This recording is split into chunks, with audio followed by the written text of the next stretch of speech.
Buenas and Hafide, Todos Hamdu, this joint informational briefing by the Committee on Federal and Foreign Affairs, Telecommunications, Technology and Labor, and the Committee on Heritage and the Arts, Parks, Guam Products, Hagatna Revitalization, Self-Determination and Regional Affairs is hereby called to order. The time is now 9:07 a.m. For the record, and in accordance with Section 8107 of Chapter 8, 5 GCA, public hearing notices were sent out on Thursday, March 7th, adhering to the 5-day working notice, and a second public notice on Tuesday, March 12th, 2019, 48 hours prior to today. In addition, this informational briefing was noticed on the Guam Legislature's website at www.guamlegislature.org. It's my honor and privilege to welcome you all here to your Guam Congress building, and joining me this morning is Senator Kelly Marsh Taitano, the chair of the Committee on Heritage, the Arts, Parks, Guam Products, Hagatna Revitalization, Self-Determination and Regional Affairs, and I want to thank her so much for joining me. On our agenda this morning are updates from the Committee on Decolonization. This joint informational briefing shall serve as a way to inform our people about the efforts of the Commission on Decolonization and its various task forces in educating and reaching out to our people about Guam's quest for self-determination. So I'd like to thank the representatives of the Commission and the task forces who have joined us today and really commend them for their hard work and commitment to educating our people about the future of our island status. I'd also like to recognize and welcome Senator Therese Terlahi, who's joined us this morning. And I want to just go over some general ground rules. So the conduct of this hearing shall be as follows. When speaking, please ensure that the microphone is on and that you're speaking into the mic. The chair will invite individuals who have signed up to testify.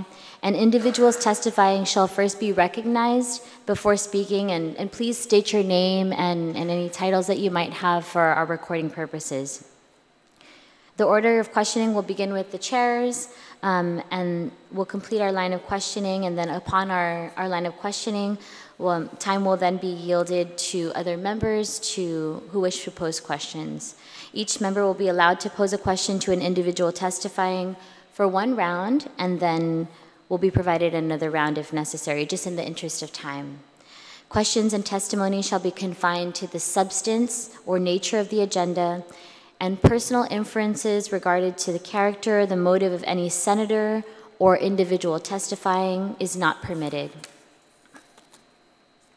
Joining us here this morning is Mr. Melvin Wampa Borja with the Commission on Decolonization, and as I call your name, please join us here at the table. John Régine Jr., if you'd like to join us. He's a member of our commission. Senator Eddie Duenas, Victoria Lola Leon Guerrero, and Mr. Peter Constantino. Suzus Mahasi, everybody. And first, I'd like to welcome Mr. Melvin Wampa Borja, the Executive Director of the Commission, to provide us with some updates on the Commission. And Mr. Wampa Borja, please begin.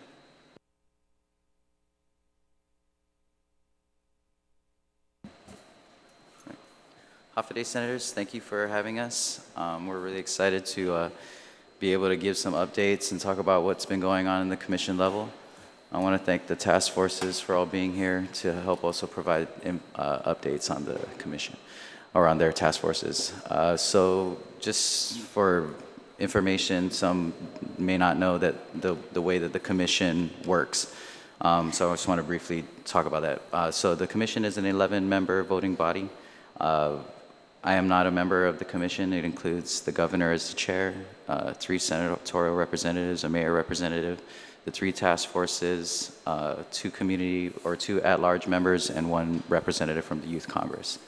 The task forces represent the 3 status options, and they are responsible for educating the community on those specific status options.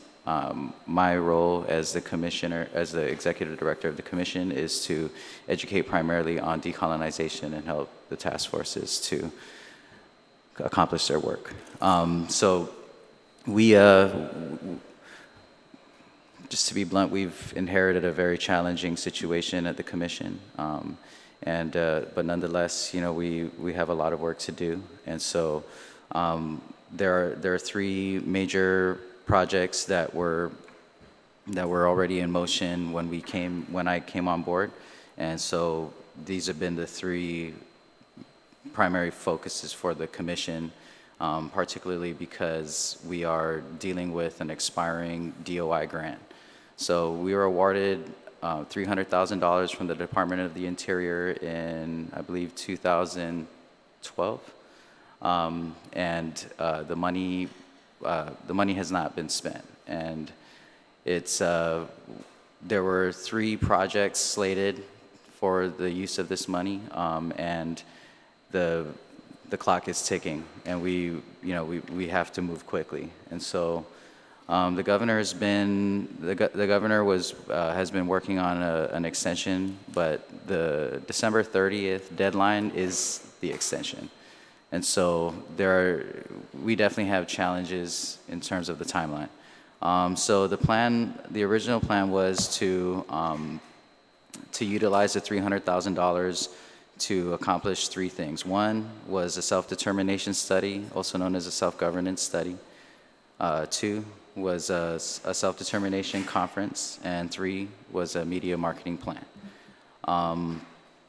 The first and third ones are supposed to operate through an MOA with the University of Guam, and the second item, the conference, is organized by a subcommittee comprised of members of the commission.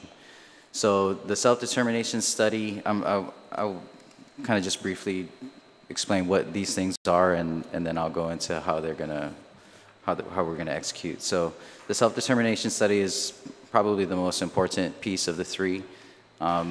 It's meant to be an educational tool that analyzes our current situation as a territory, our relationship with the United States. It's basically supposed to be a political portrait of the island under the status quo.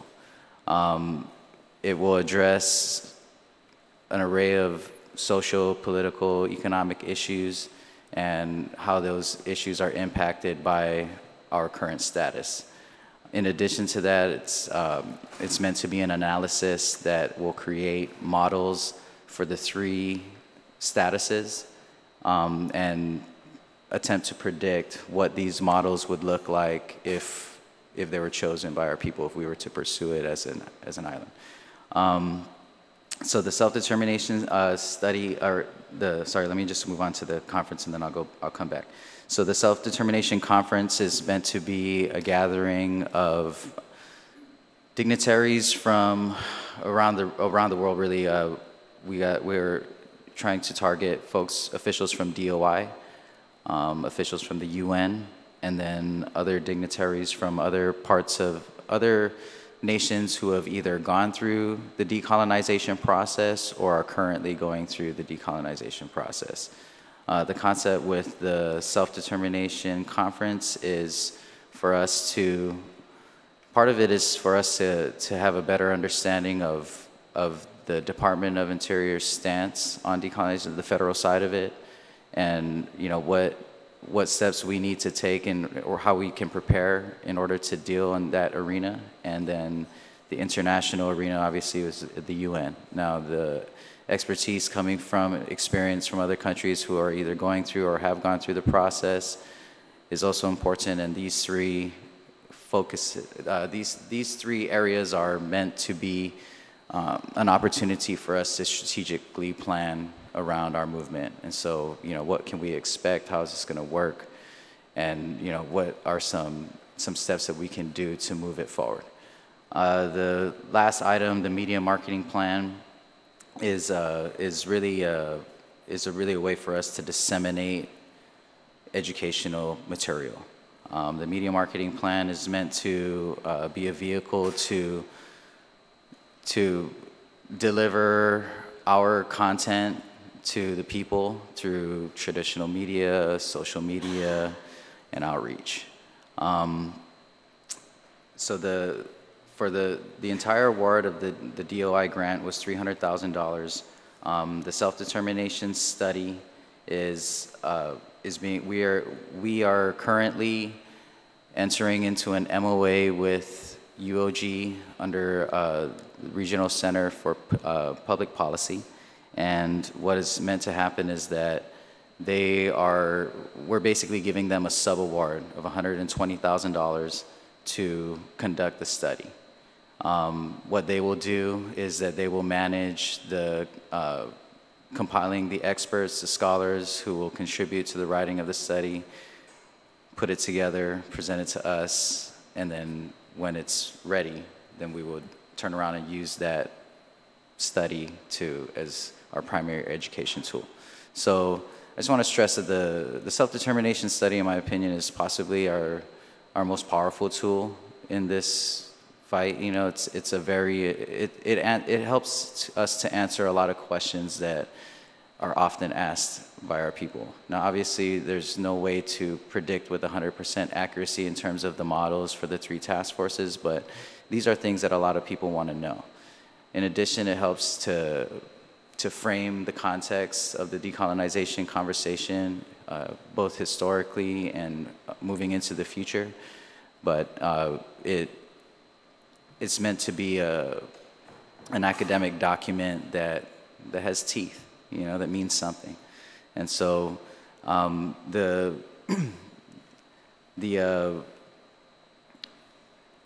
holdup with the MOA was really just about language and getting it agreed upon. And so we managed to. This has been in progress for quite some time. But when we came on board, you know, that was really one of our focuses, to try to push it forward and make it happen. So we were able to get the MOA up to speed. It was agreed upon by both parties. It's now in the governor's possession. She has intention to sign it, and then it'll be routed to the respective parties. The self-determination conference is slated for $55,000, and that is being managed by a subcommittee with members of the commission. Dr. Bavacqua, John is on the subcommittee, so he can talk more about the conference. Do you want to do that now or later? We don't have to do it now. But basically, the conference is one of the items that we're able to move on quickly, which helps our case in the expiring DOI fund. The last piece, the media marketing plan, is also intended to be operated through an MOA with UOG, and we're still in the process of working out the scope of work. And so UOG they will be proposing a more detailed budget plan at the next commission meeting, and at that time, the commission will need to decide on a scope of work. And so, you know, what we're trying to do right now for that is just to anticipate the timeline on that MOA, so that we can get this award moving. You know, the basic idea in communication with DOI, what they want to see is they want to see activity. They want the award spent, and that has been their biggest reservation in these conversations about an extension, is that we've had all this time to spend all this money and we haven't spent any of it. And so what we are attempting to do is to be aggressive and to push forward as best as we can, as diligently as we can, and as responsibly as we can. But we really need to move, because if there is no extension, then it definitely creates a problem for us. Okay. Are there any? Do you want me to? Do you have questions? Do you want me to proceed? I just have a brief question. Yes. So you mentioned a December 30th extension. Has that been granted, or that's just? So there is conversation about there is conversation between the administration and DOI about the possibility of an extension. So the current deadline is September. The current deadline is September 30th of this year, correct? And so we feel confident that given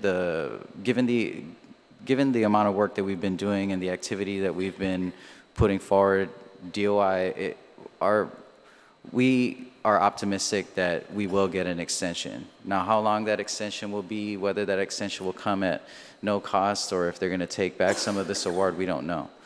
But I think that in conversation with DOI about the plan for these 3 items and our plan to spend this DOI award, they seem very pleased with the course of action. And so I think that it bodes well for the possibility of an extension. Obviously, there's no guarantee, but the way I'm trying to look at this is that if I'm trying to assume that there is no extension. And if there is no extension, this course of action presents us with an opportunity to be as aggressive as possible in spending this money and still net us a turnaround that is beneficial to us and our people in our attempt to educate and inform them before they make this decision. I think it's important to note that where we are right now with decolonization we're in a very precarious situation because, as a lot of you know, we are in litigation right now.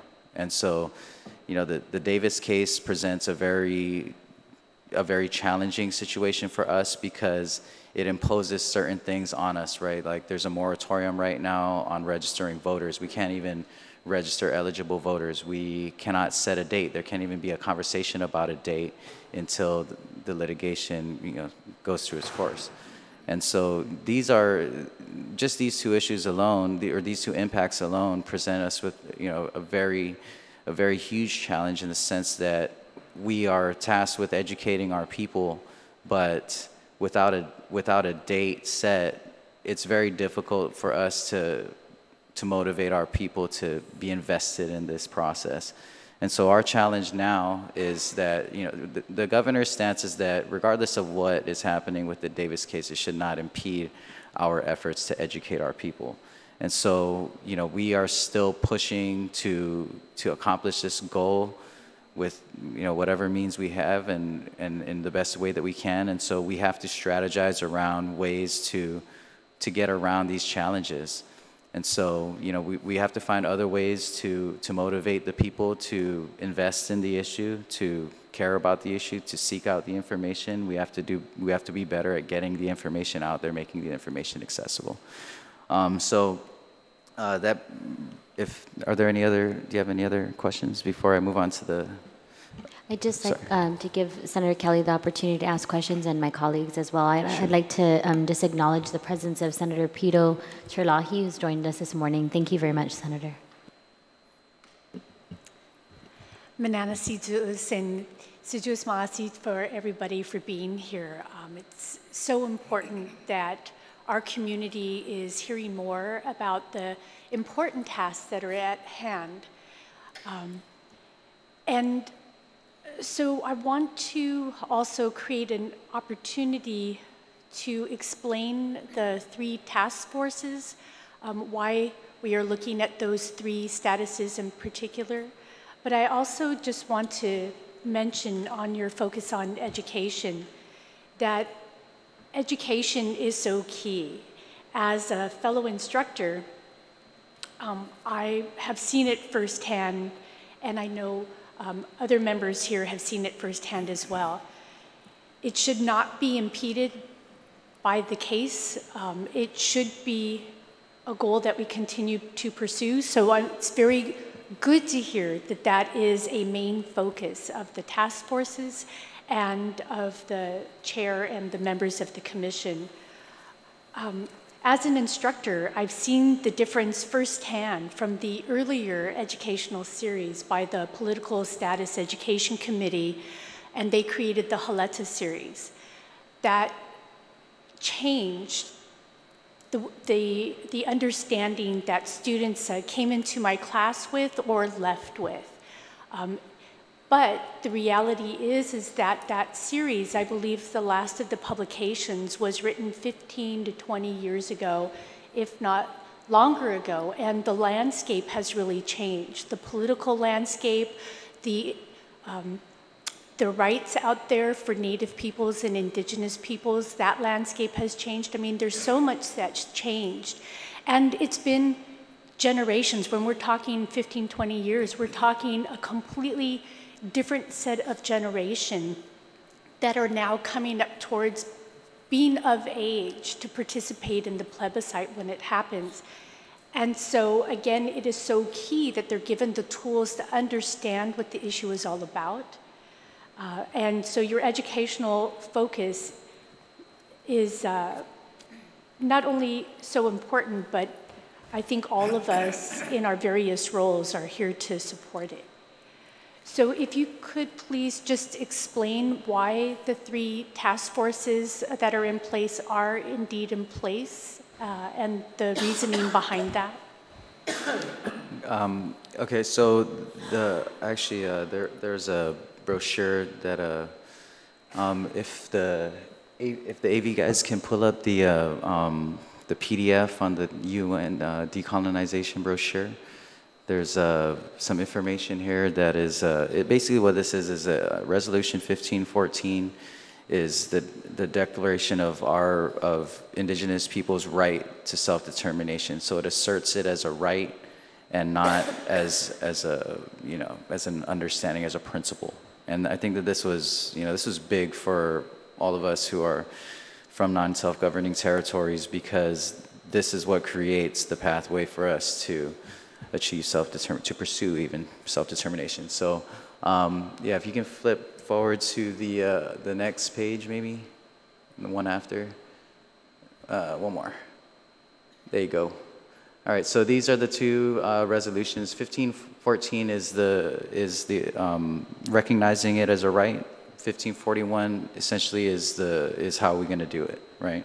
And so the reason why the 3 status options are what they are is because this is following the UN resolution. So the UN resolution says that we should pursue one of 3 status options: free association with another country. In our case, our ballot will read free association with the United States. Full integration, also known as statehood, and independence. And so, like some people ask, why is Commonwealth not on the ballot? Commonwealth is a form of free association, and so essentially it is on the ballot. One of the other questions that we get a lot is, why is status quo not on the option? And I think this is probably the most alarming question, because I think that when we hear this question in our community, it's a very clear sign of where we are at. If our purpose is to decolonize and status quo is on the option, then that means that we have a choice to not decolonize. And I think that that's something that is fundamental for this fight, is that we have to understand what this is, what our situation really is. I mean, some people still get uncomfortable when we say that Guam is a colony. Well, Guam is a colony. I mean, it's pretty black and white. But we are in a place. Our situation here has a lot of historical context that makes it a difficult and very nuanced conversation. But yes, to answer your question, that's the explanation for why these are the 3 options. Now, in terms of education, and I'm glad that you brought it up, one of our challenges is that we have to develop all new educational materials. Our educational materials are very dated. With that said, one of the things that we're attempting to do is to resurrect from our archive some of this great material that has been produced in the past. The thing that a lot of people don't realize is that this is a very old fight, and this is a very long-standing issue. And there have been many people who have come before us, before me, who have done a lot of amazing work. And so, we don't want to discredit that work. We're not saying that, we don't have anything that we can use. It's just that there hasn't been anything produced from the commission in quite a while. And so that's part of our task, is that we need to make information more available, but in order to do that, we must create the information as well. And so, it's definitely a big challenge for us, but we understand that it's a part of it. It's a very integral part of it. In addition to that, you know, our ability or inability to come through with that ultimately affects the work of our task forces. I mean, all of the task force members can attest that when they go out into the community and they start talking task force and options, people still need to know the basic decolonization 101. And a lot of times that's what ends up happening, is that a lot of the time is spent on just educating on the process. And I think that that's a sign that our commission has not put forward a good enough effort to get our people to that basic level where they understand decolonization as a principle, as a right, and understand why we're here, why we're having this conversation to begin with. I think that that needs to, if we're talking status before we talk decolonization, we're really putting the cart before the carabao. And it's very difficult to have that conversation in that way. And so, you know, we recognize that we must be stronger as a commission. We must put out more information. We must be more accessible. We must be more actively engaging. And so, you know, that's part of what we intend to do. You had mentioned something about youth becoming of voting age, right? Becoming eligible voters. Part of what we intend to do is to create a comprehensive high school education plan that targets freshmen. And I think that that's really important because, you know, the law says that we're going to vote. When we vote, it'll happen on an election year.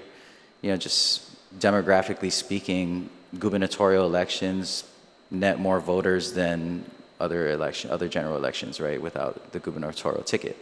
And so I would imagine that, you know, if we decide on a date, that we may end up choosing a date that falls on a gubernatorial election because the law says it has to happen on a general election date, right? So if that was the case, in 4 years, every freshman, or almost every freshman, will be 18 years of age. And so it's, you know, it makes sense to target these young people. I would even argue that it's absolutely necessary. A lot of us may be gone by the time this thing fully plays out, but they won't. They'll be raising their kids. And so, you know, I think that it's important to have them involved, and that's absolutely part of it. So, you know, the plan is that what we would like to do, and we're still fleshing out this plan and trying to figure out the logistics of it, but the general idea is that we need to collaborate with the superintendent of education to get access to the classes. You know, I think that that's an important piece, is that our kids are in school right now, every day, you know, for the majority of the day. And in a lot of cases, decolonization is not present in their classrooms. But we cannot just, we have to do more than say, hey, DOE, here's all of this information. Hey, teachers, here's the pamphlets and whatever, and go and do your thing. I can tell you from experience as an educator, that's probably one of the most frustrating things, you know, to deal with, when you're just handed, you know, a bunch of info and told you need to teach this. You know, we really need to, I think it's important that we prepare our educators. And so I think that that's absolutely an important collaboration for us, is that we must have a good working relationship with the Department of Education to hit the kids where they are at. But we also must support our educators so that when the information is coming to them, it's of high quality and it's of value. It's not just something that's going to be glazed over. You know, I have a friend who was a colleague who was a social studies teacher, and he had mentioned that during one of the annual professional development sessions, the task forces were each given time to address the group, the cohort, right? So they gather all the content area teachers together. So social studies was all in one room, all the high school social studies teachers, and each task force gave a presentation, which I thought was fantastic, right? I mean, this is great to provide that opportunity. What I thought was sad is that was the end of it. You know, they were given that one opportunity to deliver all of this information, probably very valuable information. You know, knowing our task forces, you know, I'm sure that they provided a wealth of knowledge, but it's so difficult to just take 1 hour of learning and then say, okay, now I'm an expert and I'm going to teach all of my kids. And that's essentially what we did, is said, hey, social studies teachers, here's all this information, go do your thing. and that's just not good enough, you know. So, but at the same time, you know, we can't. We have to also recognize that our task force members are volunteers, and we can't expect them to go the distance. But I'm not a volunteer, and so I can. And that's what we intend to do. And so, you know, even though we do have limited resources and limited manpower, you know, we're educators and we're creative and we'll find a way. And so, you know, the high schools represent a very unique opportunity to hit a whole lot of people without needing a whole lot to make it happen. And so, you know, that's absolutely an avenue that we're going to pursue, but it can't just stop there. So one of the other things that is exciting for us that we're aiming for is a collaboration with PBS. PBS is under new leadership. They have a lot of really creative minds over there, and we're excited at the possibility of working with them. What we would like to do is to collaborate with them to create high quality video PSAs. I think that in the traditional way of thinking about this is to say, let's just produce a bunch of informational videos and pump them out. What we are proposing to do differently is to produce high quality videos in the sense that the videos need to have an emotional anchor. In addition to information and high quality educational content, relevant information, we need to find a way to make it stick, right? And so the way I look at this is that our demographic is small, it's very doable, right? We have less than 200,000 people. We can get into every TV set, every smartphone, every newspaper. It's not that difficult. But the question is, what do we do when we get there, right? And so the idea is that we want to produce content that has an emotional anchor, because right now, missing the date, that traditionally would be our anchor, right? We have a date set, and that's the thing that everybody holds on to. Okay, we got to get serious. It's coming up, you know, so everybody wants to know. You know how it is, right? You folks are experienced with elections. You know, people care more about you and your campaign as you get closer to the election. And so it's the same concept, but we don't have that. And so what we have to do instead is and that's part of our strategy, is that we got to create a different anchor. And so how do we do that? I think our solution is to create this emotional anchor, to create content that is relevant to people's everyday lives, that addresses the challenges that they face and helps them to connect the dots and draw it back to decolonization. You know, decolonization in theory should be at the heart of everything that we do. I mean, it's literally the answer to all of our problems. You talk about economy, you talk about, you know, the military buildup, you talk about any issue that faces us, violence in our community. Decolonization has a solution for all of it, because decolonization breaks and shifts the paradigm, and it changes the way that we do things. It changes the possibility of how we can do things. And so that's our task, is to really communicate that idea clearly, but to create a real connection, a tangible connection, right? And so if this goes as planned, what we will do is that we will create a whole slate of educational video that can be disseminated through traditional media on television. We would possibly use the legislative TV, the Guamanian network, and then, you know, PBS obviously has their own channel. We can source the audio from these videos to be used on radio. We can use still images from these videos for print ads, and then we can also disseminate through social media and via the internet. I mean, YouTube has the capability for us to just create a library where it can maintain its, you know, an ability to access it, and that even if we don't have budget to pump it through KUAM or, you know, wherever, it can still be accessed by our public. It's also something that can be used in classrooms and outreaches. And so the reason why we want to, the reason why we would like to invest in this strategy is because we believe it has a long shelf life. And it's something that can continue to be leveraged even after, you know, our resources are depleted.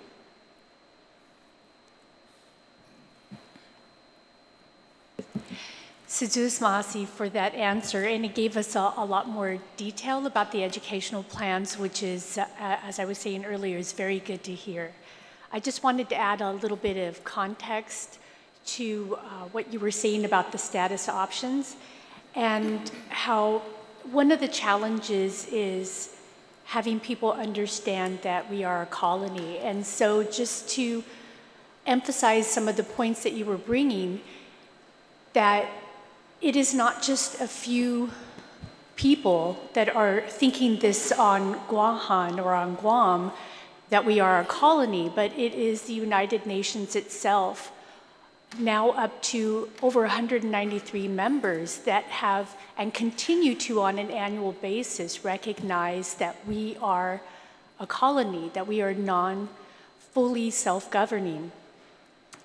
And just to remind or let people understand the context of the fact that it was the United States itself that recognized this and placed Guam on the list to decolonize.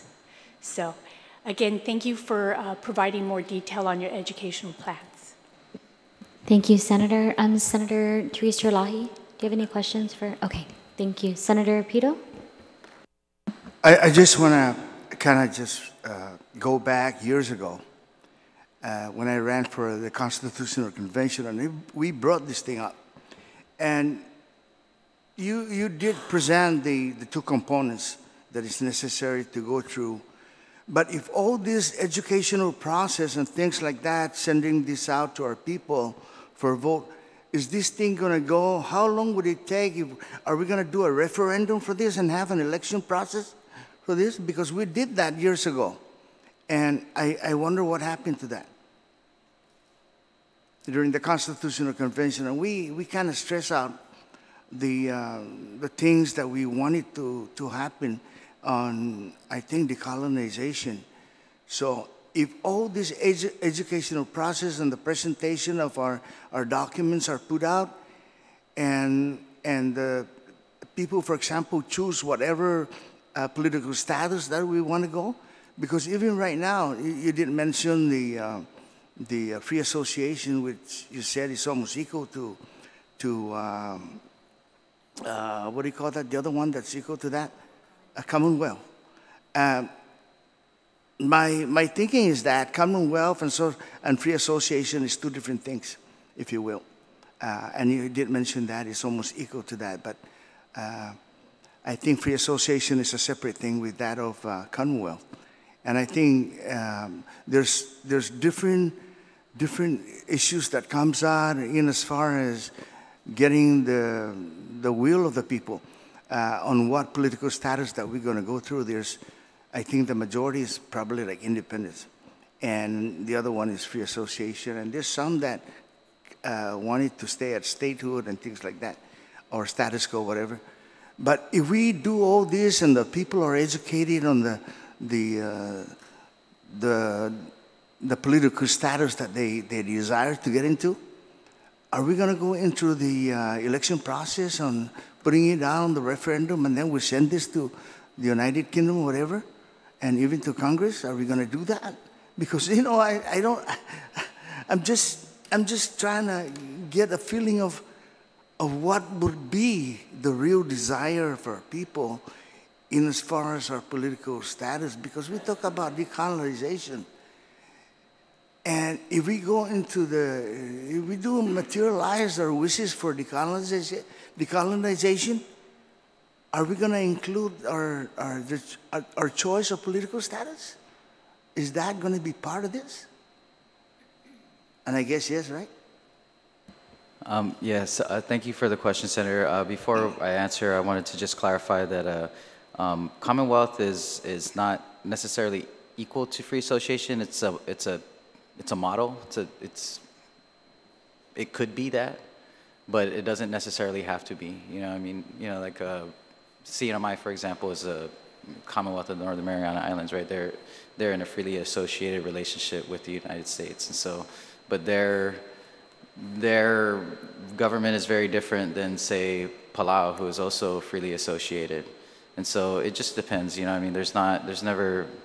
No independent nation looks the same, no freely associated nation. I mean, there are similarities, but it's just, you know, it's a possibility. To to answer your question about the referendum and the vote and all of that, the law dictates that we should, that there's a way that we're going to do this, right? I mean, the way that the law is set up is that, you know, we have to have this on an election year. It has to be conducted by the government. There was actually an attempt, if you remember, in the last administration, Governor Calvo attempted to put out a personal referendum to just have his own vote. There was definitely a lot of resistance for that. My response to it would be this: is that one of the challenges with the plebiscite is that the plebiscite is a non-voting or a non-binding plebiscite, right? And so that creates a lot of blowback from our community, because it's, and understandably so, it's insulting, right? We're going to exercise our right to self-determination, but it's non-binding. The way that I look at it is that it's not about what, it's more about what the exercising of our voice means to us.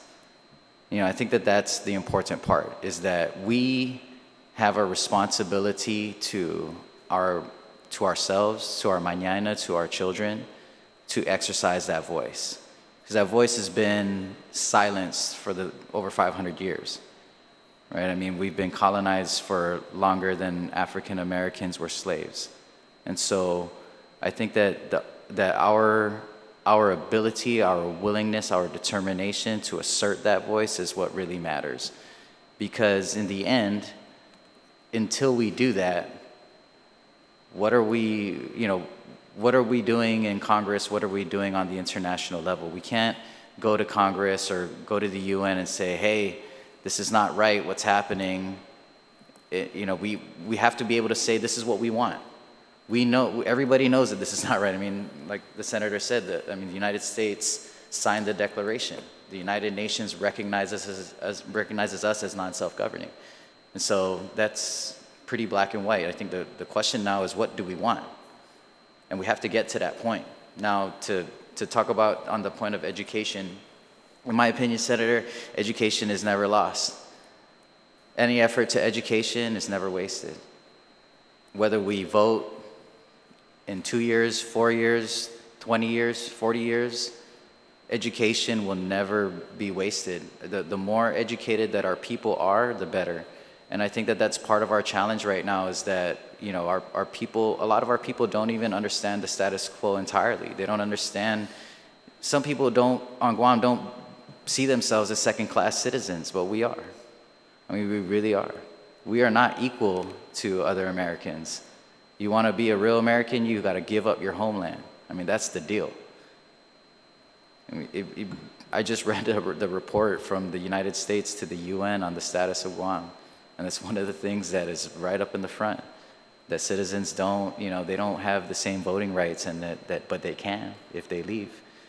If they leave, they give up this place, they register in California or whatever, then they can be full citizens. And so, you know, I think that that's the key for us, is that we have to, the more that we understand our situation, the more we are prepared to decide what we want it to be.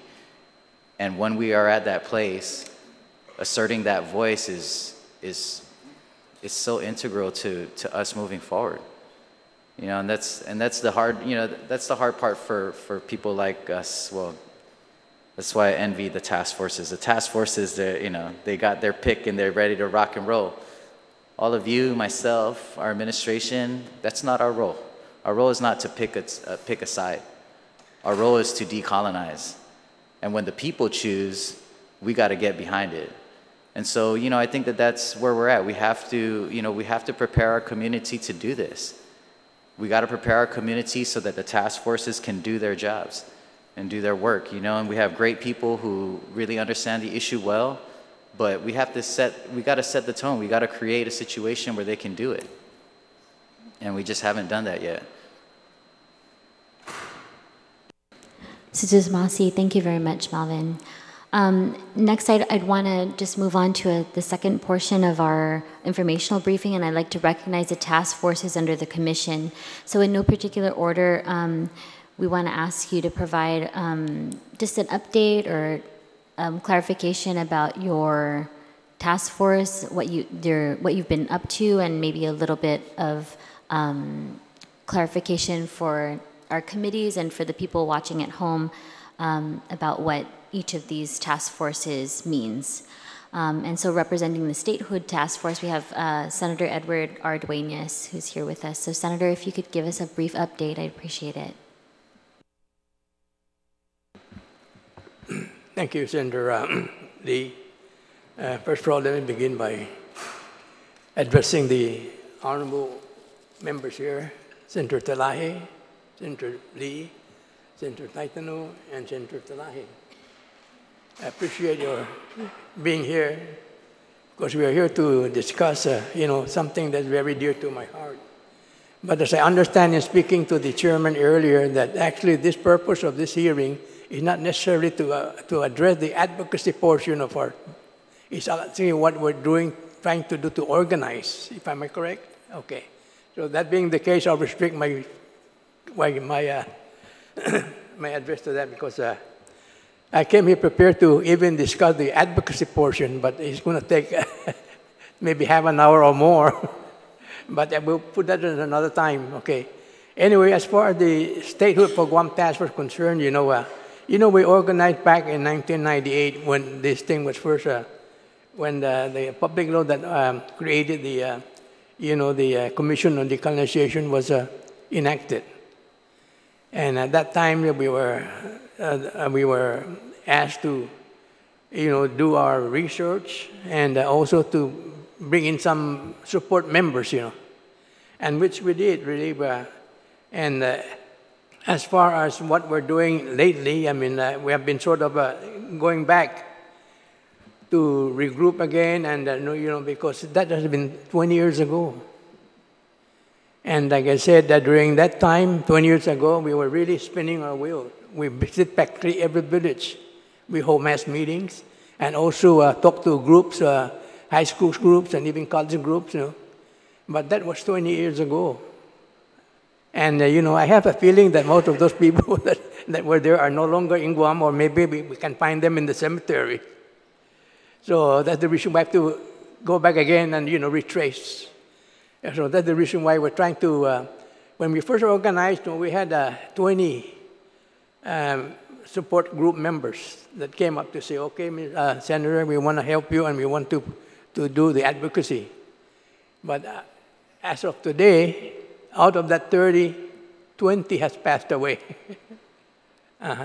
And some of them have left the island, so I can no longer count them on being here physically, So that's why I'm saying that we're trying to maintain our contact with our support group members that are still here and also try to reorganize and recruit more. So that's what we're doing in order to begin our new task, because to me, it appears that we have to be doing, going back to first step, begin again, rather than continuing, because it's a long time, and so many of the people that we approached them are no longer here.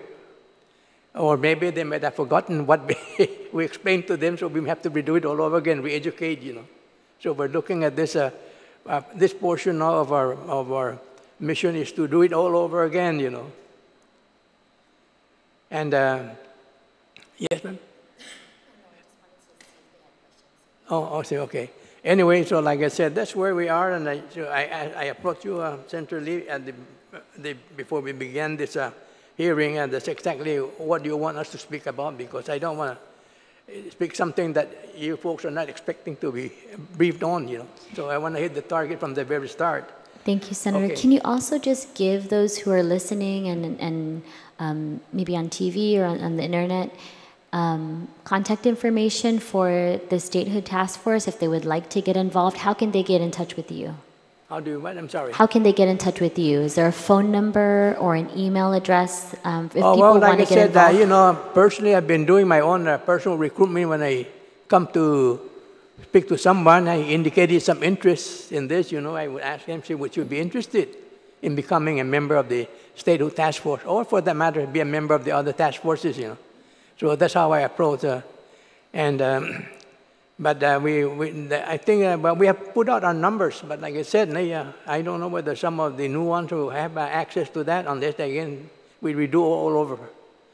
So anyway, for your information, we have established and maintained, a website since I think about more than 20 years ago. And the address is statehoodforguam.com. If you want to learn anything about our movement and the advocacy that we have, just tune into that, and you get everything from soup to nuts. And we're continuing updating that thing, getting new information as we do our continuing research, because some of them may have to be updated. Some of them, the information is constant.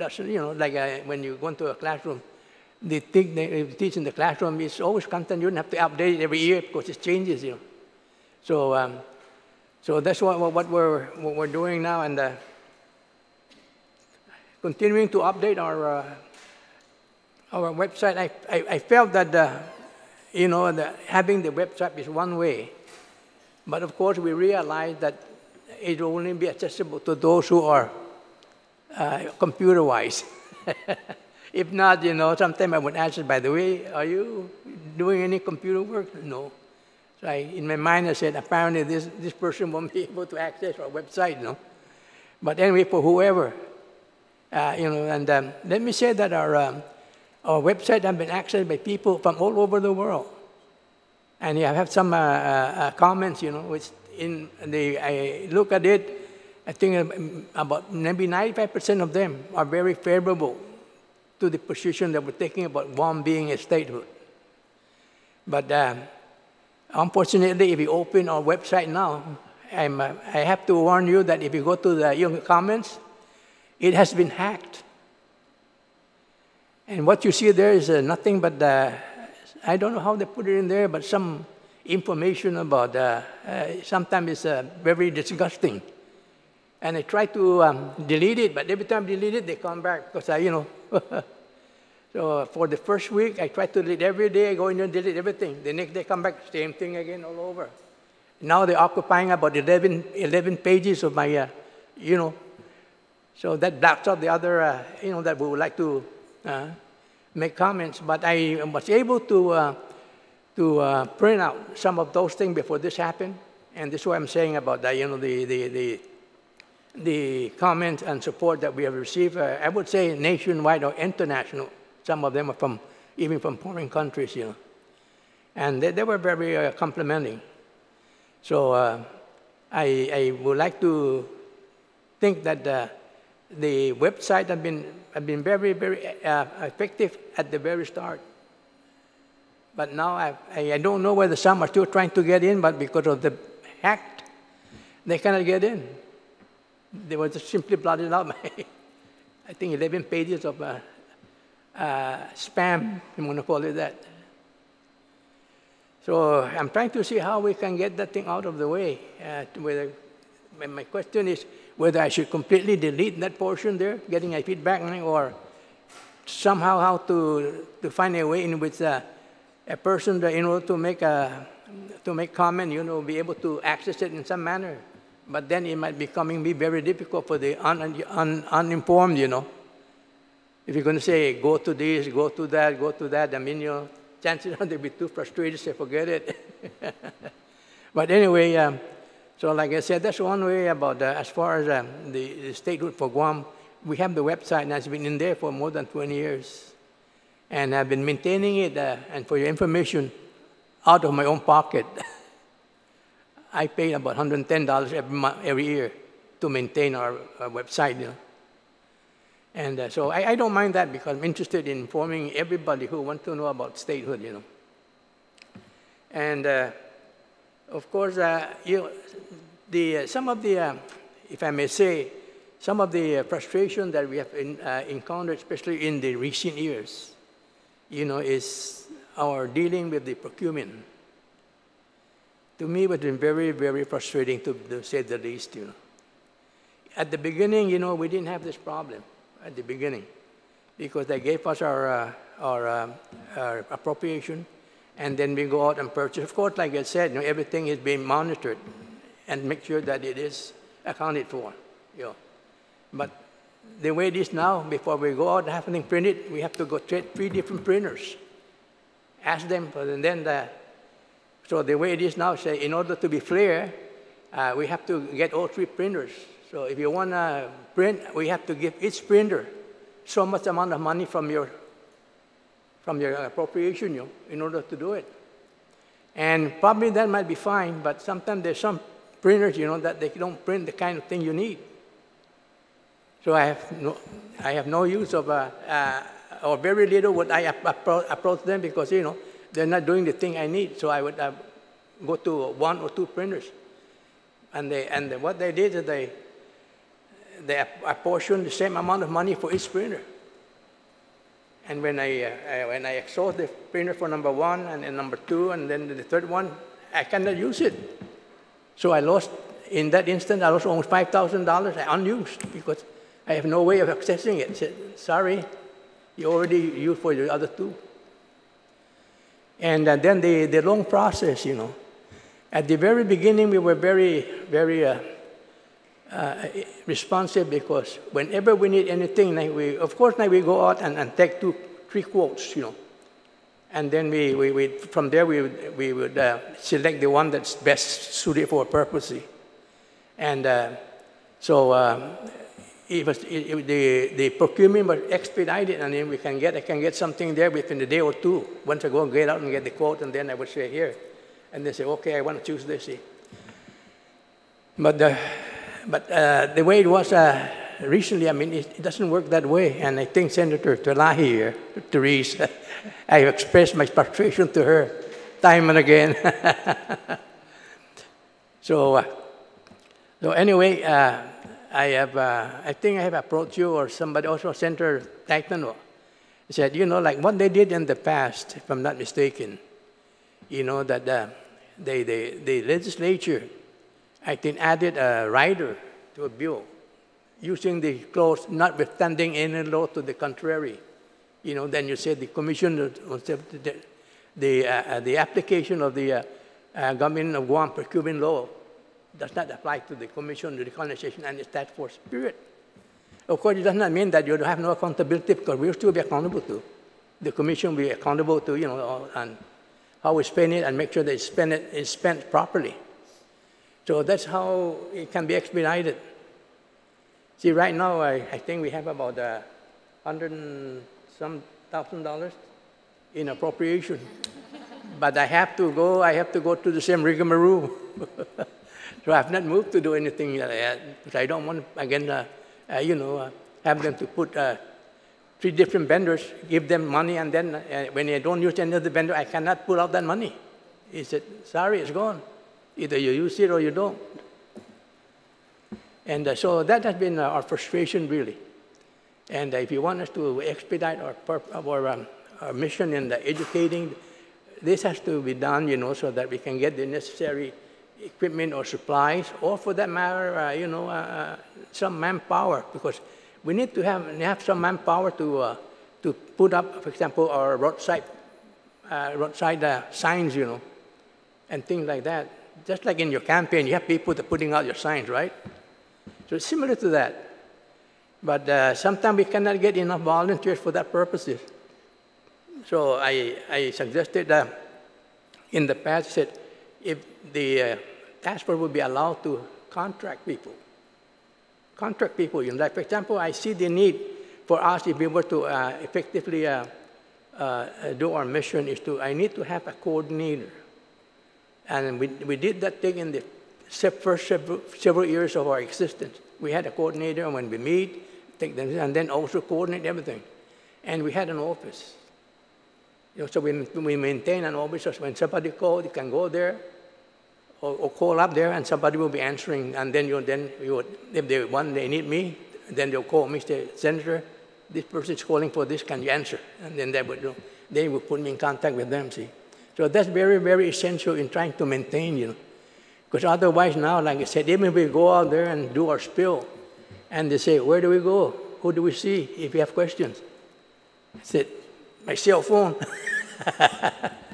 Thank you very much, Senator.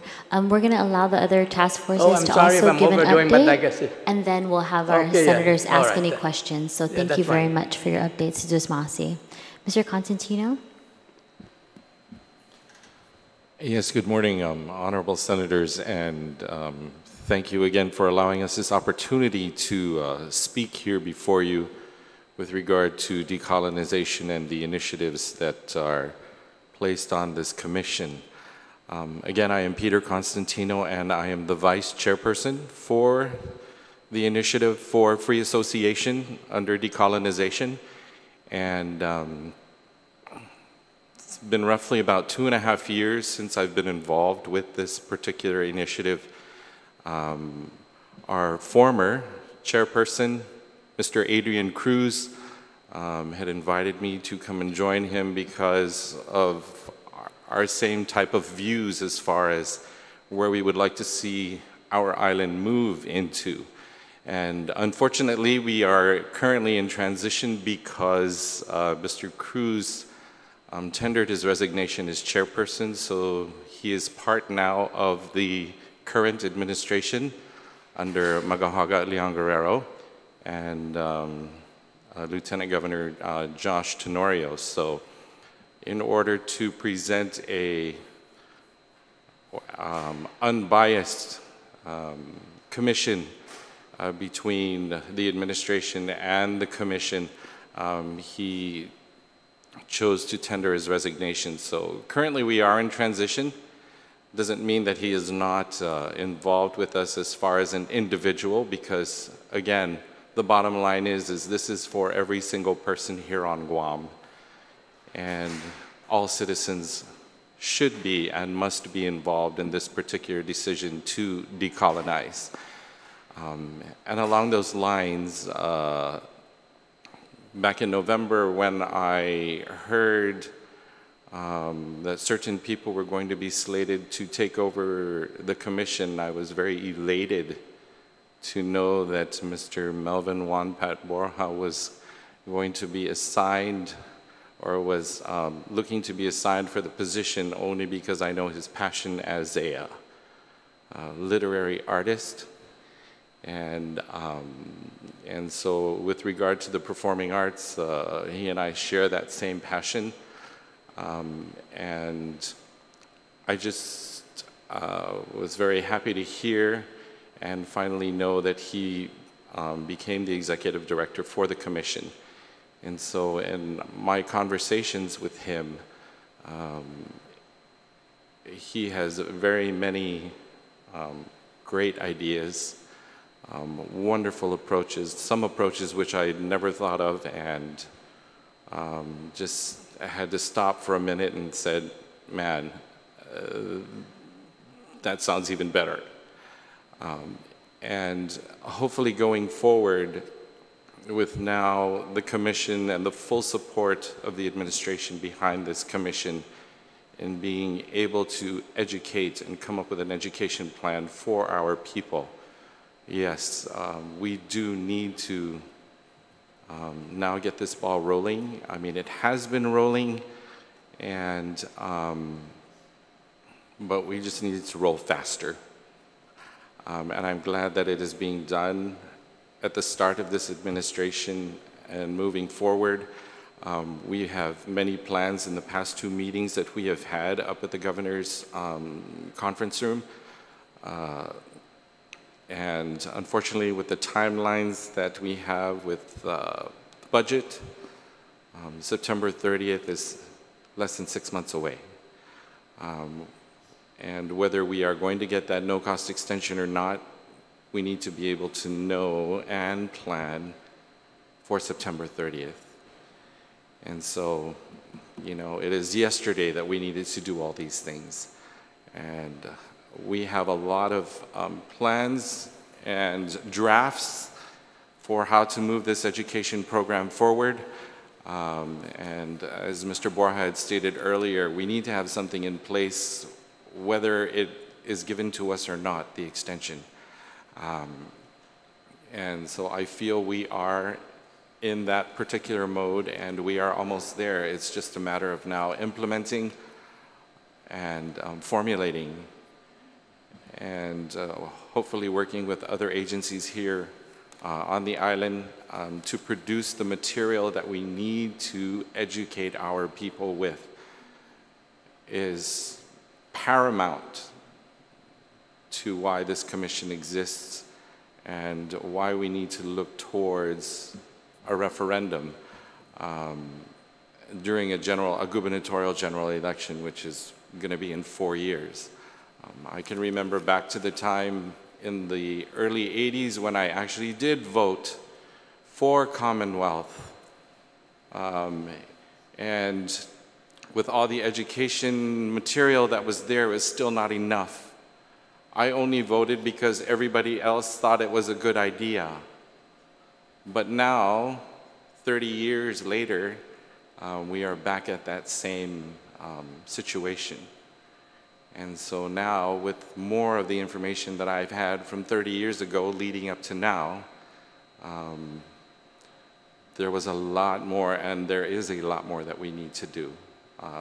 The political scene has changed, the economic scene has changed, our geography has changed. We have more people, we have less people, then we have more people again.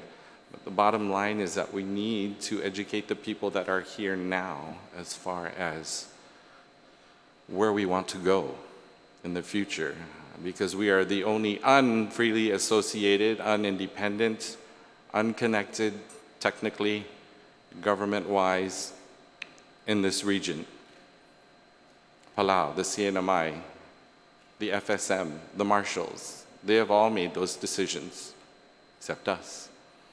And we need to make sure that we let our governing powers know that we want to be a part of that region, and where we need to go is dependent on how well each of our initiatives do. And that's pretty much all I can say, is that we just need to move, and move quickly. Thank you. Situs Masi. And then lastly, representing the Independence Task Force, we have Ms. Victoria Lolilangoro. Hafide, thank you so much for having us here today. This is actually my first time testifying in this historic legislature with all of our women. I'm very proud of all of you. And also our Tatal Zotnya here, Sizo Ismaasi, to all of you, especially because you have played different roles in keeping knowledge about decolonization alive in our community. So it's an honor to speak before you today. The Independence Task Force has really been sort of, for a very long time, what you would call the underdog. Independence is probably one of the status options that most people fear, largely because of such a long history of colonization. So I think that when we take a look at learning in our schools, it's not something that is taught to our students necessarily, right? We are learning pretty much about a place very far away as sort of being the ideal livelihood for us. And I think a lot of that has changed. I think, people are questioning sort of the heavy American indoctrination that has happened through the school system for a long time, and we're seeing reform on that level. We're seeing teachers and administrators really wanting to prioritize our own experience. And those are acts of decolonization that I think are really powerful, that are already occurring in our community. But knowing, though, that most of the voting population has really been made to believe that independence is impossible, impractical, and not smart for Guam, that because we've been so dependent on the United States, because we are, quote unquote, in need of protection from other countries coming in and attacking the island, that, often I'm met with anger from people who, especially from older generations, who feel indebted to the United States because of different aspects of our history, particularly World War II, or who feel that Guam would be incredibly vulnerable if we were independent. And so it's not the easiest status option to promote. However, it is one that when education comes into play, most people agree is not so scary anymore. And so I actually enjoy those encounters when people kind of come very passionately at me and say, how dare you promote independence in our community? That's very irresponsible. What are your plans? We can't survive without the United States. We can't survive without the US military.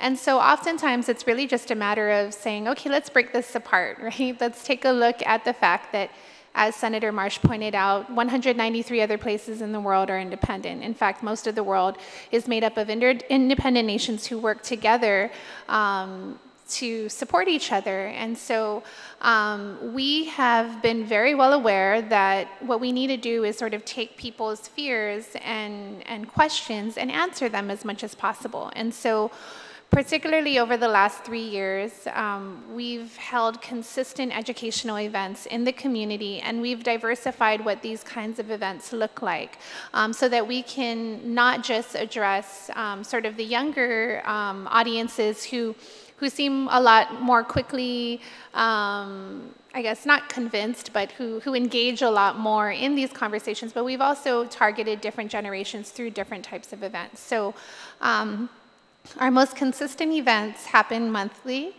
We have a General Assembly the last Thursday of every month at 6 p.m. at the Chamorro Village Main Pavilion. And so the intention behind the General Assembly is that there's a place that people in the community know they can go to at least once a month to learn about independence and to learn about what we've been up to, but also to engage on different topics. And so as Director Wampa Borja had pointed out, you know, we don't want to simply continuously do just basic 101 presentations over and over again. And so the General Assembly has really allowed us to have more of a membership, people that support independence but can't go to all of our events, but at least come to our General Assembly to learn about something new every month. And so every month we take a different educational topic.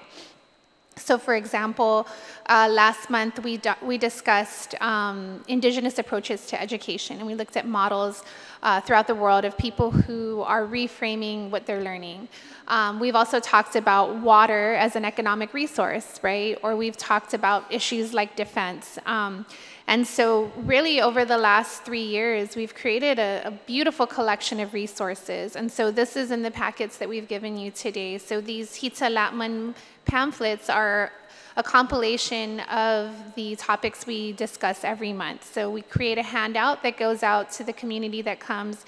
We make a PowerPoint, and we honor different people in our community. We call them Magat Tau Tau, right? Our heroes in our community who have done something within this topic area to really transform our lives. And so, for example, again, we honored Dr. Pedro Sanchez this last month, right? We've honored so many people that you may not even necessarily think of initially as having contributed to our island's decolonization. And what's been really incredible about that is that their family members come and sort of engage in these topics as well. And we have really lively discussions about decolonization. At every one of our General Assemblies, we have small group discussions so that every person who attends is able to ask questions, but also share their ideas about decolonization. And so that's every month. Again, I'm going to push it. It's on the last Thursday of every month at 6 at Chamorro Village. You can always find us there.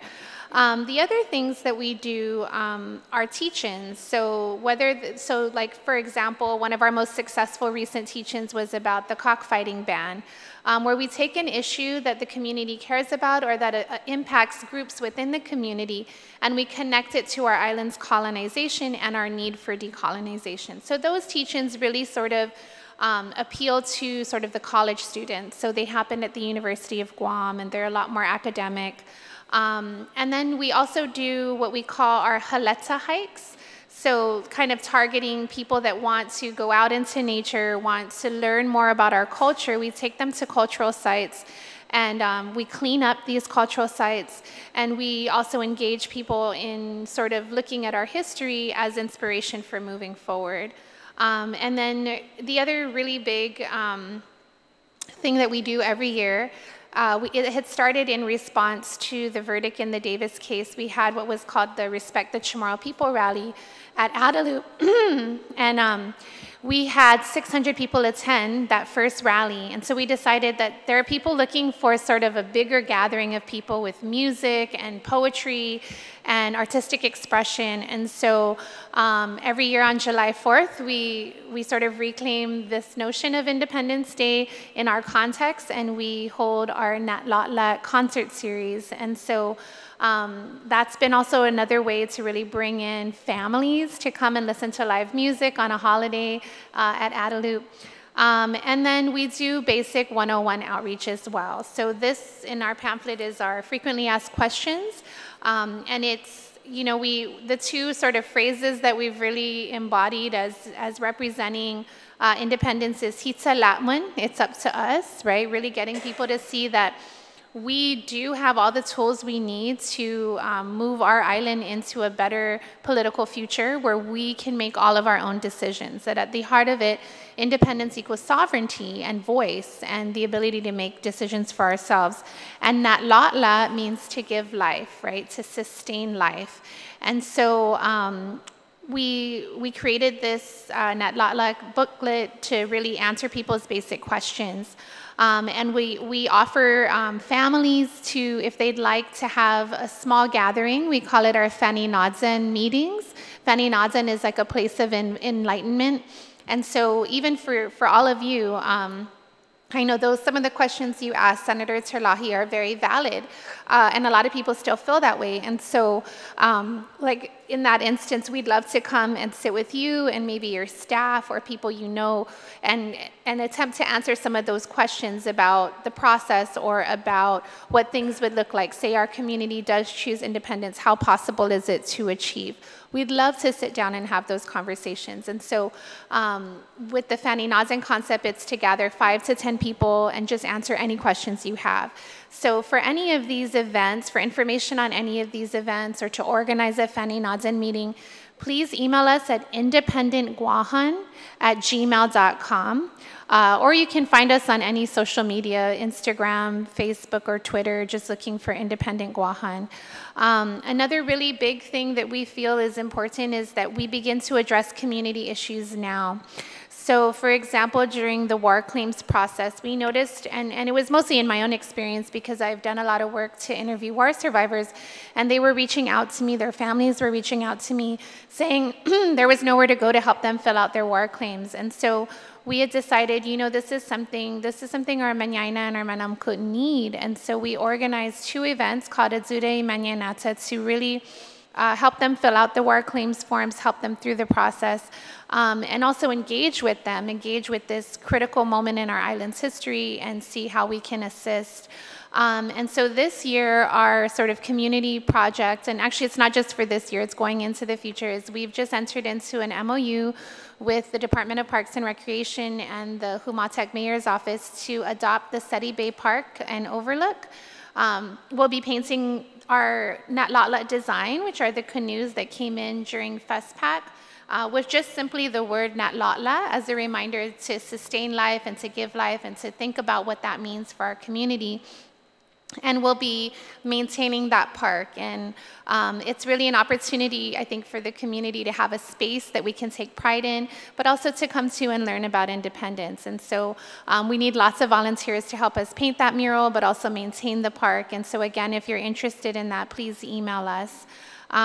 There's, you know, a lot that we could talk about, but I think what we really wanted to just share is that I agree with Director Wampa Borja that there can never be too much education in our community. As an educator, it has always been shocking to teach at the college level, at the high school level, even at the middle school level. I've been in all these classrooms in Guam, and none of the students that I've had have come into any of my classrooms with knowledge of their own history enough to be able to confidently speak about it, right? A lot of our students don't know who our leaders are. They can't tell you who our past governors are. They can't tell you all of our villages. They can't tell you all of our islands in the Marianas. They can't talk with confidence about, you know, key moments in our history. They don't know about colonization, and that's why you have adults who are uncomfortable calling Guam a colony. And so I think that, I commend the efforts of people like Senator Dueñas, who have been doing this education. I commend the efforts of Senator Terlahi, who was engaged during the Constitutional Convention, and people that did do this 20 or 30 or even 40 or 50 years ago. But the reality is that, we all suffer from a little bit of amnesia as time passes and people are busy and our lives continue on without a date or without a plebiscite in place. People tend to either forget or disengage. And so there's nothing wrong with continuing to educate and not just educate, because sometimes when we say we need to educate our community, we assume that they know nothing, and that's not the case either. I've really, really enjoyed, through all of these different events we've done, learning from the people around me as well. Even to the point where, like, when I go grocery shopping or I'm at a funeral, people really just want to talk about this and have their own ideas of what our island could be, right, if we really actually attained sovereignty. And so it really is a big and important conversation. And the last thing I really want to emphasize is the need to support these educational efforts. In terms of the self-determination study, we found this to be the biggest priority as a commission, solely because as Director Wampa Borja pointed out, we're volunteers and we do our best, right? I mean, in terms of these educational materials, we try to give sources for people to find more information, but I'm not an expert on the economy. I'm not an expert on the port. I'm not an expert on immigration.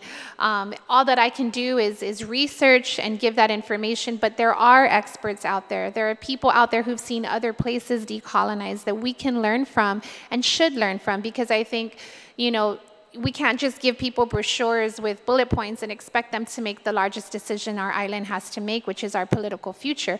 We need to fully be informed. And that's why I'm really excited to see the components of the study that really, first of all, show us just how dependent we are on the federal government and how much they're sort of benefiting from this relationship, because we've always been told that we're the ones benefiting from the relationship, but we don't recognize actually that the federal government benefits a lot without actually having to give much back to the community.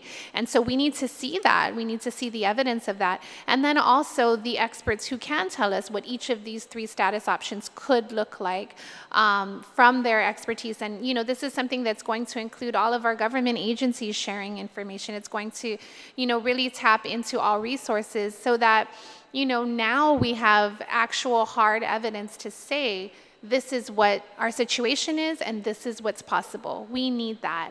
And then once we have that information, I really want to, and I hope to work with the legislature and to have your support in, funding the commission, funding the task forces to truly get this information out to every household. So that was my last sort of pitch, and I hope, and I look forward to really working with all of you. Sijus Masi Lola, very much for your presentation, and I just missed the opportunity to give Mr. Constantino a chance to just give us some contact information. So if people are interested in learning more about Free Association or participating as a volunteer in your task force, what's the best way to get in touch with you? You're able to get in touch with us through our website, freeassociationforguam.com. And that's the words for, F-O-R? F-O-R. Okay. As well as my contact number, which is 688-7720.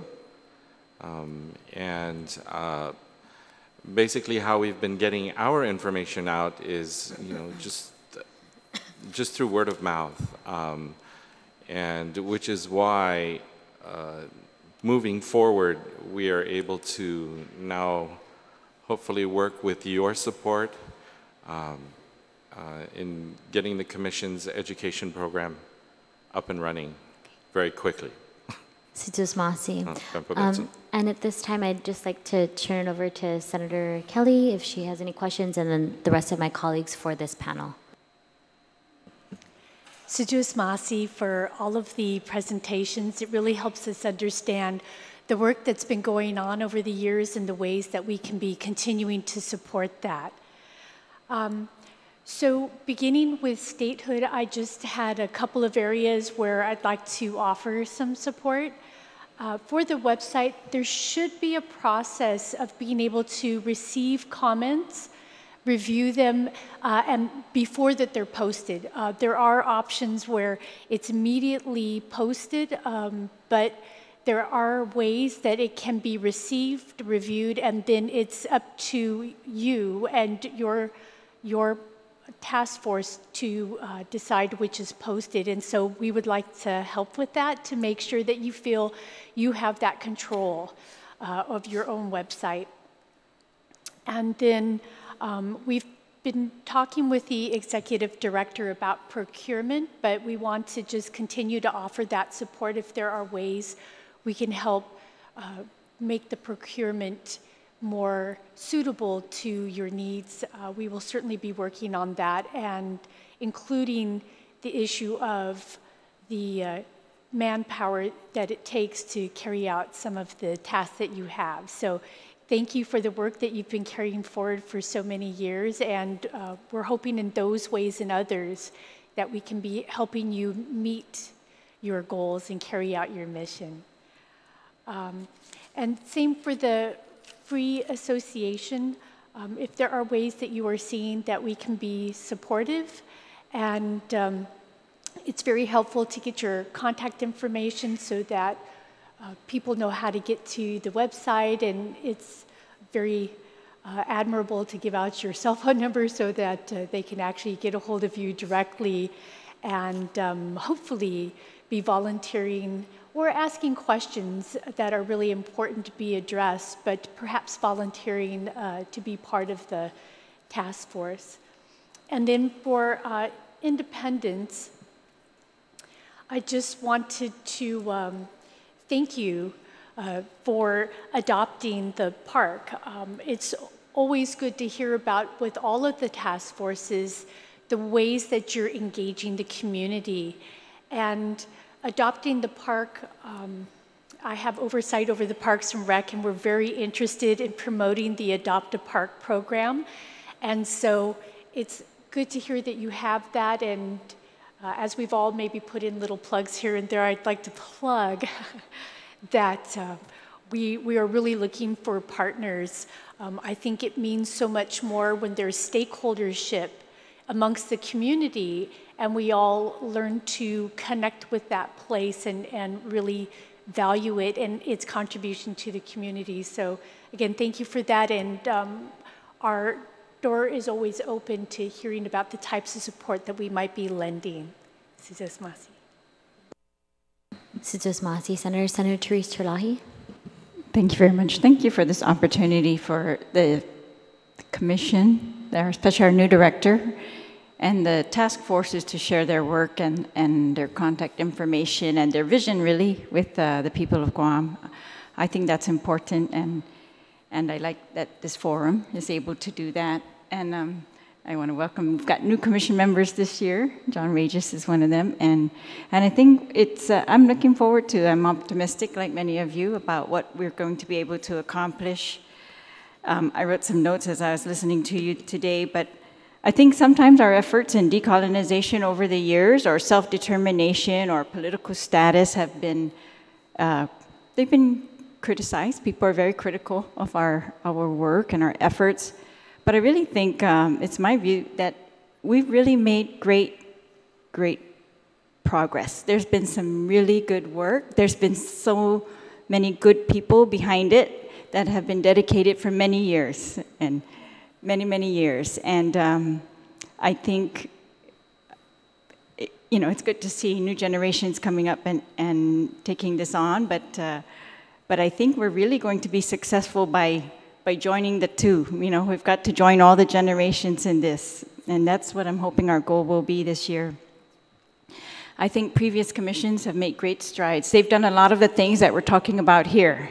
Education, they've done the studies, you know, and I think in particular the Commonwealth efforts were fantastic. They were excellent. We got further than we've ever, you know, gotten before in changing political status or addressing political status, at least with the United States. And those efforts under former Governor Ada, and that those self-determination commissions back then, I think, were very, very effective. And the grassroots movements that really were the basis of all of this. When I first became a commission member, one of the things I was really focused on was I wanted to see all the studies that had already been done, all the documents that had been produced by those prior commissions, so that we didn't have to reinvent the wheel, that we could pick up exactly where they left off and move on. We could examine the impediments to our progress and start there. And so I'm still hoping that we'll be able to do that. I know at the time they were unable to find the documents, they said, and so they went to Mark and they pretty much scanned, and so we have those documents from Mark available. But then on the last month of the last administration, the prior director announced that she was able to find these documents in storage up at Adelup. So I understand now that, yeah, that our new director has these, and so I'm hoping that as a commission, we are going to be able to utilize these to the fullest extent possible. And now I agree with these efforts, you know, to use the University of Guam and other experts in these, in our efforts, but I just want everyone to remember that this will never be something that is done by, it's not an academic exercise. It is going to be something that we are going to accomplish because we have taken the time and put in the work to really learn about it, and that we believe in it, and that we have, our heart has to be in it. And so that's why I'm very happy about our new director, and I'm very grateful for the continued work of the task forces. They are our continual reminders of the heart that it takes to really accomplish self-determination. I mean, we've seen it in other countries. I mean, violence is even part of it in many countries, and we're hoping we're going to achieve self-determination without violence here on Guam, and that's what we're looking to. And we've seen many successes, and so I'm optimistic because I've seen the people of Guam. They are willing to learn, and they are willing to, they're so smart, and they are willing to do what it takes. So I just think it's a matter of us stepping up to give them the resources that we can. I also think it's going to require the full time and effort of our director. I don't think that's always been the case, because in many cases, the directors work under the governors, and the governors have utilized the directors for other work. And so I'm hoping this will be a very focused work for the next, 4 years, or hopefully shorter. But, and the educational process, I really think, because even the questions that we've heard this morning and discussions that we have in our community, I think there's 3 things we need to do. One is, let's please do a very clear history of our efforts in political status, our efforts to change our political status. Please, let's not start from this notion that we have done nothing or know nothing. That's not the case. We've done so much, and I want that to be very clear. Everyone should know about it. They should be able to cite to it readily. And I know that this is within the power of our director and our commission members to just do that. I think there's a book that I used to teach at the University of Guam, Penny Berdralio Hofschneider's book. It was her thesis, I think, in college. It's an excellent review of the political status efforts up until the time she wrote it, Guam's efforts. And it has our heroes in there and what they actually said. She has the most excellent quotes pulled out already, that if you read those quotes today, they're absolutely applicable, that we can say the exact same thing, and many of us are saying the exact same thing now. And that's what really made an impression on my students. It's like they were shocked that this has been going on for so long, and we're still saying the exact same thing. So I just think let's utilize those resources, and let's get that history very clear so we don't have to keep going backwards. Let's move forward. The other thing is this governance study. I'm very much looking forward to the governance study that you are going to enter into, that UOG is going to help us complete. Governance is going to discuss our current relationship. I think one of the most important components of it. There are several of them, and they're all, going to be very informational and very educational. But the one I'm most concerned about that I feel is urgent, of course, I've said this to you before, is it's the control of our resources. This governance study is going to discuss control of Guam's resources. Who controls it, and what types of controls are there over it? Because obviously, to change our status, a lot of it is going to depend on what type of control do we have of our resources, and control of resources is really, that's the human rights part of it. That's the indigenous rights part of this United Nations, their efforts. It's people deserve to control their resources. And so a lot of this work, I think, I'm already going to commend our Government of Guam agencies in advance. I believe they have this information.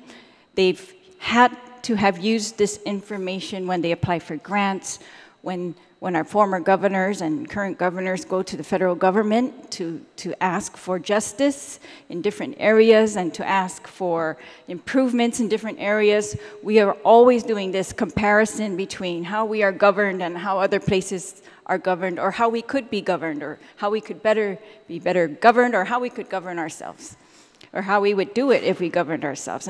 And so I'm very much looking forward to that, and the real education that will surround this self-governance. And I think those are urgent because we're going to use those in all our meetings with the federal government, in all of our efforts with the United Nations. Those are the facts. Those will be non-disputable facts that will be able to, we will all be on the same page. And I think the more things that we agree on, the better, right? I think that the Commonwealth efforts that we made, we were in prior commissions and prior leaders of Guam were really in meetings with the federal government, and they learned the reasons why that Commonwealth was rejected. And I think those reasons, we also need to start with those, right? So we need to be very clear and be able to cite our sources. And I think some of these people are still alive, and that our PBS, if we're going to do PBS videos, I'm hoping that that's where we start. We start with interviewing those people who were actually here in those meetings, who led these efforts, who listened firsthand and know why our efforts were rejected back then. Because back then, the key with the Commonwealth efforts was the unity. The community was actually very unified behind those efforts. The government was unified. It was very much led, right? We had. So I think, I'm hoping that those are some of the areas that we are going to absolutely have some concrete, things to focus on, and those alone, I think, would make an excellent educational process, and they would get us all onto the same page, and perhaps the same urgency, right? Those past efforts, to me, they bring the urgency, and the reasons we were rejected, those also bring the urgency, right? The governance indicators, those are going to be very compelling, I believe, for many people who right now don't feel like this is anything that we need to do urgently. And I want to thank you all for your efforts, and thank you again and particularly thank you for pointing out the heroes. Some of you are our heroes. Some of you are showing the community our heroes who have really shouldered these efforts and led these efforts, and we will always be indebted. We wouldn't even be in front of the United Nations if it weren't for, those community activists who led us there. They brought us there, they showed us the way, and they showed us all the potential of really what we could do with the United Nations and what we were entitled to and what we deserve. And so I'm so very grateful. I wish I could name all of them. And I'm hoping we will, right, as part of our educational efforts. So, Sidusmasi. Yes. Sidusmasi, Senator. Thank you very, very much. Senator Terlahi. Yes, sure. If you don't mind, I'd like to respond. Thank you, Senator Terlahi. I just wanted to address some of the things that the Senator brought up in regards to the putting forward our history of these efforts and some of the issues, like she stated, that we had with the missing archive. We were able to locate the archive. I'm just going to be upfront with you. It is very unorganized, and we're trying to sift through it. There's a lot of material, and it's not complete. But what we do have, I want to acknowledge also our UOG intern Rob Leongreo has been sifting through all of these documents, and I'm glad that you brought this up, Senator, because we have the same stance that we're not trying to reinvent the wheel. But more so than that, I think it's important. It's our way. It's our custom to honor and recognize those who came before us, and I think that that's really important. And so we are making an attempt to utilize the archive as best as we can. We've managed to find a few educational documents. We actually found this really great document submitted about a timeline of different federal decisions that were made regarding Guam's political status and history. And so, what we're trying to do is we're trying to leverage those documents. When I said earlier that we need to create new materials, I still stand by that statement, but it's not that we're not going to disregard what has come before us. I should clarify that what I meant was that we want to create new materials with this history in mind, informed by this history. And I also think it's important for me to thank Senator Terlahi, because when I first got notice that I was going to take on this position, she was one of the first people that I spoke to, and she really encouraged me to seek out others who had come before me, who had done this work, who have been involved in this work, and I've really been making a deliberate effort to do that. And so I love this idea of studying our history and why Commonwealth was rejected, and really reaching out to the people who were involved in that movement. Whatever level they were involved in, I think is important to help us lay out that legacy. And I think it's very valuable. So we are absolutely going to take good consideration as to how we move forward. But I just wanted to thank you for those comments, and I really appreciate it. Thank you very much, Mel. And just wanted to remind everyone at the table that we have just a few more minutes in this room. So I really want to thank you. I think we were having a really good discussion. I also want to take the time and acknowledge Senator Amanda Shelton, who's joined us, and then just turn the mic over to Senator Pito Terlahi if he has any questions or for the panel. I just wanted to recite what you mentioned about the Nilala, the Nalala, the Chamorro word Nalala and the Chamorro word Hitalamun, because those two words in Chamorro coincide to each other. And when you talk about Hitalamun, what it really meant is that let us decide our own destiny and how our political status is going to be. And then when you mention the Nilala, that is where we stand.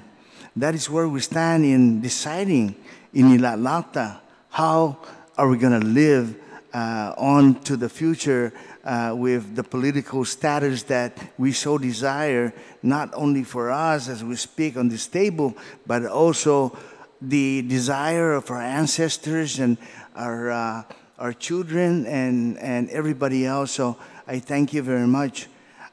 One of the things that I wanted to come out, because when we had this Constitutional Convention, I'm not sure if I'm making the right decision, because at that time, the majority of the people decided that Commonwealth will be the best political status for our people. But then as the years goes by, and let me go back to my general before, when I was in the Guam National Guard, I was thinking about, it wasn't 20 years. I think it was 40 years ago, even before that. And, we came out with a whole lot of things regarding political status, Commonwealth, and all that. But we choose. But one thing I just wanted to mention is that what the United States gave us, what is the mindset of our congressional leaders, or who did the colonization for Guam? How did they come out with that? Why did they give us the colonial way of life? So now we're going back with a whole lot of process. Todo te spipia, historia desde antes. Todos tas pipia iminalagwit auto. Hafa tasangan giban mapus na tempo. Zamalagwit ta continua. Because we were educated back then what would be the best political status for our people. But I also feel that whoever gave us that colonization for our people, then we need to go back and ask them, why is it that you gave us that political status? You put us in that situation. And now we're going through a whole other process, going to the United Nations, writing to our congressional leaders, making the President of the United States know what we want. But, even at that, we need to really come out and do like what happened 40 years ago. We decided what would be our political status, and we came out with Commonwealth. But I don't think that's going to be the situation now, because we don't really understand the pros and cons, the advantages and disadvantages regarding our economical status in the future. Are we going to continue to realize the federal benefits that we get? And some of the things that some people come out, especially the veterans, I didn't know this, General. They ask if they're going to take away Guam Memorial Hospital.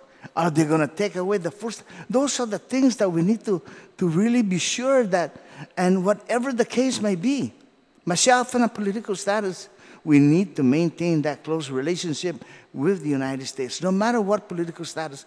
Even if we go Commonwealth, we need to maintain that close relationship with the United States and maintain the privilege and the benefits that is being given to us by the United States. Thank you very much for bringing that up. Inilalad and hitalamon, because sometimes when we go out as parents, and just like when they talk about the casino, right, and the game of chance and all that, this one lady said, I'm 80-some years old. Guahu lamon. What she's talking about is it's up to her how to spend her money. Guahu lamon te manu be usa sa lapeo. Posita lamon kumutaw to isla. Hita lamon hafa patadi city inilalata mona.